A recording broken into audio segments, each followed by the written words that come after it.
एक छोटे से गांव में रामदास नाम का एक गरीब व्यक्ति अपनी पत्नी और बेटी के साथ रहता था। उसकी बेटी सीता बहुत संस्कारी और समझदार थी। जब उसकी शादी की उम्र हुई तब रामदास ने उसके लिए एक अच्छा रिश्ता ढूंढ लिया। लड़के वाले भी अच्छे थे और शादी की तारीख तय हो गई। लेकिन रामदास के सामने एक बड़ी समस्या थी। उसके पास शादी के खर्च के लिए पर्याप्त पैसे नहीं थे। उसने अपनी सारी बचत जोड़कर देखी, कुछ रिश्तेदारों से मदद मांगी, लेकिन फिर भी रकम पूरी नहीं हो सकी। जैसे तैसे शादी का दिन नजदीक आता गया, उसकी चिंता बढ़ती गई। रामदास हनुमान जी का परम भक्त था।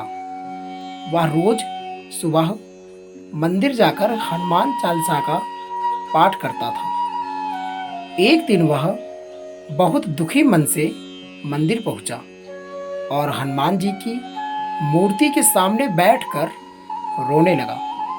उसने हाथ जोड़कर कहा, हे बजरंगबली, मेरी बेटी की शादी सिर पर है, लेकिन मेरे पास कोई उपाय नहीं है।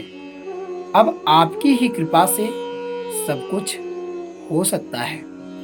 उस दिन उसने पूरे विश्वास के साथ हनुमान चालीसा का पाठ किया और घर लौट आया।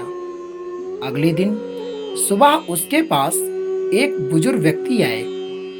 उन्होंने रामदास से कहा कि उन्हें किसी भरोसेमंद व्यक्ति की जरूरत है जो उनके खेत और कुछ जरूरी काम संभाल सके। उन्होंने रामदास को काम के बदले अच्छी रकम अग्रिम देने की बात कही। रामदास ने काम स्वीकार कर लिया। बुजुर्ग ने उसी दिन से उसे धनराशि इतनी दे दी कि शादी की अधिकांश तैयारियां पूरी हो गई। कुछ दिनों बाद गांव के लोगों को जब उसकी परेशानी का पता चला तो सभी ने मिलकर अपनी अपनी क्षमता के अनुसार मदद की। किसी ने अनाज दिया, किसी ने कपड़े दिए, तो किसी ने बर्तन दिए। देखते ही देखते सारी व्यवस्था पूरी हो गई। बेटी की शादी बहुत अच्छे से संपन्न हुई। शादी के बाद रामदास उसी मंदिर में गया और हनुमान जी के चरण में सिर झुका दिया। उसकी आंखों में खुशी के आंसू थे।